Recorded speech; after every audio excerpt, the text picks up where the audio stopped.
नमस्ते, मैं नीरज। मैं एक साधारण परिवार से हूं और हमेशा से कुछ अलग करने की चाह थी।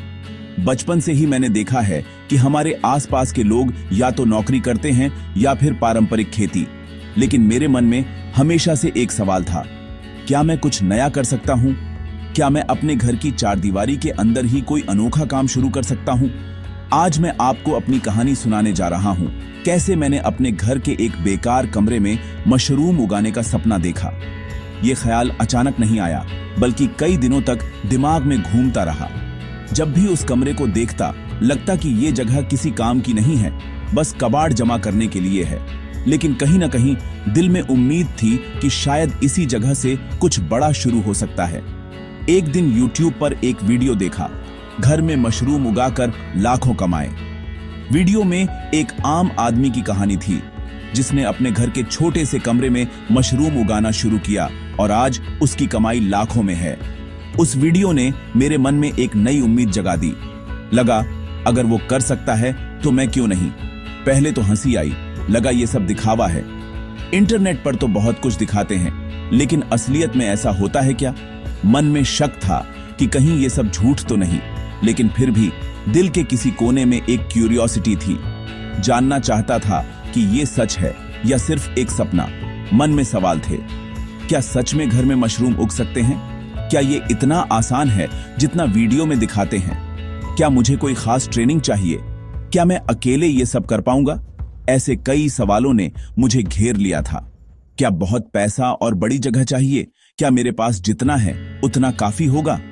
मैंने खर्चों का हिसाब लगाया, इंटरनेट पर रिसर्च की और जाना कि मशरूम उगाने के लिए बहुत बड़ी जगह या भारी भरकम निवेश की जरूरत नहीं है। लेकिन फिर भी डर था, कहीं कुछ गलत हो गया तो? डर था कि कहीं मेहनत और पैसा बर्बाद ना हो जाए, लेकिन उम्मीद भी थी, अगर हो गया तो? मन में एक अजीब सी बेचैनी थी, लेकिन साथ ही एक जोश भी था कि कुछ नया करने का मौका है। कई रातें इसी सोच में कट गईं कि क्या ये सही फैसला है। घर का वो कमरा जो कबाड़ घर था, अब मुझे एक मौका लगने लगा। जहां पहले सिर्फ पुराने सामान और बेकार चीजें रखी जाती थीं, अब वही जगह मुझे अपने सपनों की शुरुआत के लिए सबसे सही लगी। मैंने सोचा, अगर इस कमरे को साफ करूं तो शायद यहीं से मेरी नई कहानी शुरू हो सकती है। घर वालों ने टोका, ये क्या नया पागलपन है? सबको लगा कि ये बस एक और फिजूल आइडिया है जो कुछ दिन में खत्म हो जाएगा। लेकिन मैंने ठान लिया था कि इस बार मैं हार नहीं मानूंगा। परिवार की चिंता जायज थी, लेकिन मेरा जुनून उससे भी बड़ा था। लेकिन मेरे अंदर की आवाज कह रही थी, एक बार कोशिश तो कर। अगर फेल भी हुआ तो कम से कम ये तो कह सकूंगा कि मैंने कोशिश की थी। खुद पर भरोसा करना सबसे जरूरी था। मैंने डर और शक को किनारे रखा और ठान लिया, अब इस कमरे में मशरूम उगाकर दिखाऊंगा। यही से मेरी असली यात्रा शुरू हुई और आज मैं आपको उसी सफर की शुरुआत की कहानी सुना रहा हूं। अगला कदम था उस कबाड़घर को मशरूम फार्म में बदलना। यह वही कमरा था जिसे सालों से कोई छूता भी नहीं था, जहां पुराने बक्से, टूटी कुर्सियां और बेकार सामान जमा था। हर कोने में अंधेरा और मायूसी थी, लेकिन मेरे लिए यह एक नई शुरुआत का मौका था। कमरा छोटा था, बदबूदार और जाले धूल से भरा। दीवारों पर सीलन की मोटी परत थी, फर्श पर गंदगी और पुराने अखबार बिखरे थे। पहली बार जब मैंने उस कमरे में कदम रखा तो लगा जैसे उम्मीद की कोई किरण नहीं है, लेकिन मन में ठान लिया था, यहीं से बदलाव शुरू होगा। मैंने आंखें बंद कर उस कमरे को एक मशरूम फार्म के रूप में देखने की कोशिश की। कल्पना की कि कैसे यहां सफेद मशरूम उगेंगे, कैसे ये जगह मेरी मेहनत और सपनों की गवाह बनेगी। डर भी था, लेकिन उससे ज्यादा उत्साह था। 2 दिन लगे सारा कबाड़ बाहर निकालने में।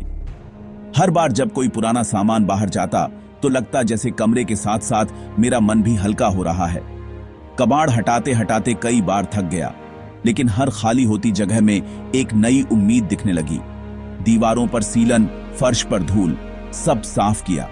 पानी और सर्फ से दीवारें रगड़ी, फर्श को चमकाया। खिड़कियां खोल दी ताकि ताजा हवा आए और कमरे की बदबू दूर हो। सफाई के बाद कमरे को 2 दिन सूखने दिया ताकि नमी पूरी तरह निकल जाए। संक्रमण से बचाने के लिए कीटाणुनाशक से स्प्रे किया। हर कोना, हर दीवार अच्छी तरह साफ की। खिड़कियों पर काली पॉलीथीन लगाई ताकि कमरे में अंधेरा बना रहे, क्योंकि मशरूम को उगने के लिए रोशनी नहीं, अंधेरा चाहिए। एक छोटा बल्ब लगाया ताकि जरूरत पड़ने पर हल्की रोशनी मिल सके। दरवाजे के नीचे कपड़ा लगाया जिससे बाहर की धूल और कीड़े अंदर ना आ सके। हर छोटी बड़ी बात का ध्यान रखा, क्योंकि अब यह कमरा सिर्फ कमरा नहीं, मेरी उम्मीदों की जमीन बन रहा था। अब यह कमरा सिर्फ कमरा नहीं, मेरी छोटी लैब बन चुका था, जहां उम्मीद बोई थी। यहां हर दीवार, हर कोना मेरी मेहनत की कहानी कहता है। अब यह जगह मेरे सपनों की पहली सीढ़ी है, जहां से एक नई शुरुआत होने वाली है। कमरा तैयार था, हर कोना साफ सुथरा, ताकि मशरूम की खेती में कोई रुकावट ना आए। लेकिन असली चुनौती अब शुरू होने वाली थी। कौन सा मशरूम उगाया जाए? बाजार में कई विकल्प थे, हर एक के अपने फायदे और नुकसान। अब सवाल था, कौन सा मशरूम? बटन, शिटाके, मिल्की या ऑनेस्टर? हर मशरूम की अपनी खासियत थी, लेकिन शुरुआती किसान के लिए कौन सा सबसे बेहतर रहेगा, यह तय करना मुश्किल था। रिसर्च से पता चला, ऑनेस्टर मशरूम सबसे आसान, जल्दी उगने वाला और कम रिस्क वाला है। इसकी मांग भी अच्छी है और शुरुआती निवेश भी कम। यही वजह थी कि मैंने ऑनेस्टर मशरूम को चुना। इसे उगाने के लिए न ज्यादा ठंड चाहिए, न महंगे उपकरण, बस 20-30 डिग्री सी तापमान और थोड़ा अंधेरा। छोटे शहर या गांव में भी इसे आसानी से उगाया जा सकता है। बीज यानी स्पॉन खरीदना सबसे मुश्किल था। बाजार में कई कंपनियां थीं, लेकिन किस पर भरोसा करें? ऑनलाइन बहुत विकल्प थे, लेकिन भरोसा नहीं था। हर वेबसाइट अपने स्पॉन को सबसे अच्छा बताती थी, लेकिन असली क्वालिटी का पता कैसे चले? यूट्यूब, फेसबुक ग्रुप से सलाह ली, अनुभवी किसानों से बात की। सबका यही कहना था, सरकारी या मान्यता प्राप्त लैब से ही स्पॉन खरीदो। आखिरकार सरकारी मान्यता प्राप्त लैब से स्पॉन मंगवाया। इससे भरोसा था कि क्वालिटी सही मिलेगी और फसल अच्छी होगी। शुरुआत में सिर्फ 2 किलो स्पॉन मंगाया। पहले छोटा ट्रायल करना था, इससे नुकसान भी कम रहता और सीखने का मौका भी मिलता। ताजा सफेद माइसेलियम देखकर लगा सही बीज और सही शुरुआत मिल गई। अब आगे की तैयारी और आत्मविश्वास दोनों साथ थे। सबसे बड़ा डर था, कहीं बहुत खर्चा ना आ जाए। रिसर्च की तो पता चला, मशरूम उगाने के लिए महंगे उपकरण नहीं, बस सही जुगाड़ चाहिए। सबस्ट्रेट के लिए गेहूं का भूसा लिया, गांव में लगभग मुफ्त। प्लास्टिक बैग्स खरीदे जिनमें छोटे छोटे छेद किए। तापमान नमी के लिए सस्ता डिजिटल मीटर और 50 रुपए की स्प्रे बोतल ली। भूसा उबालने के लिए घर का ड्रम, बैग्स बांधने के लिए रस्सी और सफाई के लिए ग्लव्स। कुल खर्चा 500 रुपए से भी कम। आत्मविश्वास दोगुना हो गया। अब असली काम शुरू, मशरूम उगाने की प्रक्रिया। सबसे पहले भूसा छोटे टुकड़ों में काटा, रात भर पानी में भिगोया। अगली सुबह भूसा उबालकर स्टरलाइज किया, फिर ठंडा और नमीयुक्त होने तक फैलाया। हाथ धोकर ग्लव्स पहनकर भूसे में स्पॉन मिलाया। साफ सफाई का पूरा ध्यान। स्पॉन मिला, भूसा बैग्स में भरा, मुंह बांधा, छेद किए और रस्सियों से कमरे में लटका दिया। अब बस 15-20 दिन अंधेरे में छोड़ना था, माइसेलियम फैलने का इंतजार। हर स्टेप में धैर्य और सफाई सबसे जरूरी थी। पहली बार था, गलतियां होना तय था। सबसे बड़ी गलती, ज्यादा पानी देना। नतीजा, कुछ बैग्स में हरी फफूंद लग गई। बार बार दरवाजा खोलने से तापमान और अंधेरा बिगड़ा। माइसेलियम की ग्रोथ धीमी हो गई। सस्ते पतले बैग्स खरीदे, कुछ फट गए, सारा मिक्सचर बिखर गया। सबक, सही क्वालिटी का सामान, संतुलित नमी और धैर्य जरूरी है। खराब बैग्स अलग किए, पानी कम किया, सफाई और धैर्य पर फोकस किया। इन गलतियों ने सिखाया, मशरूम उगाना धैर्य और सीखने का खेल है। 18 दिन बाद कमरा देखा। बैग्स सफेद माइसेलियम से ढक चुके थे। थोड़ी रोशनी और नमी बढ़ाई, पिनहेड्स निकलने लगे। मशरूम के नन्हे बच्चे। हर घंटे उनका आकार बढ़ता। देखते देखते छोटे पिनहेड्स बड़े, खूबसूरत गुच्छों में बदल गए। 5-6 दिन में ताजे ऑयस्टर मशरूम से पूरा कमरा महक उठा।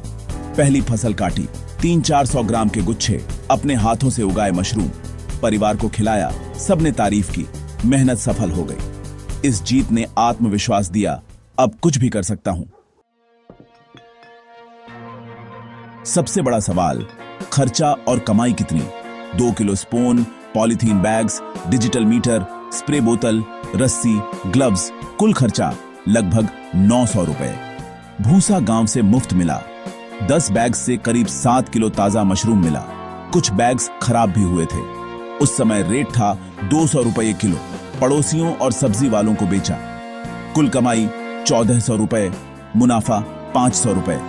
पहली कमाई छोटी थी, लेकिन सीख और आत्मविश्वास अनमोल था। मशरूम उगाने की सफलता के 3 मंत्र: साफ सफाई, धैर्य, सही मार्गदर्शन। सफाई, हर स्टेप पर जरूरी छोटी सी लापरवाही महीनों की मेहनत बर्बाद कर सकती है। कमरा, भूसा, हाथ, सब कुछ साफ रखें। धैर्य, 15-20 दिन तक कुछ नहीं दिखेगा, लेकिन इंतजार जरूरी है। बार बार बैग्स को छेड़ना या दरवाजा खोलना नुकसानदायक है। सही मार्गदर्शन, इंटरनेट पर बहुत जानकारी है, लेकिन भरोसेमंद स्रोत से ही सीखें। सही बीज, सही सलाह और सही सफाई, यही सफलता की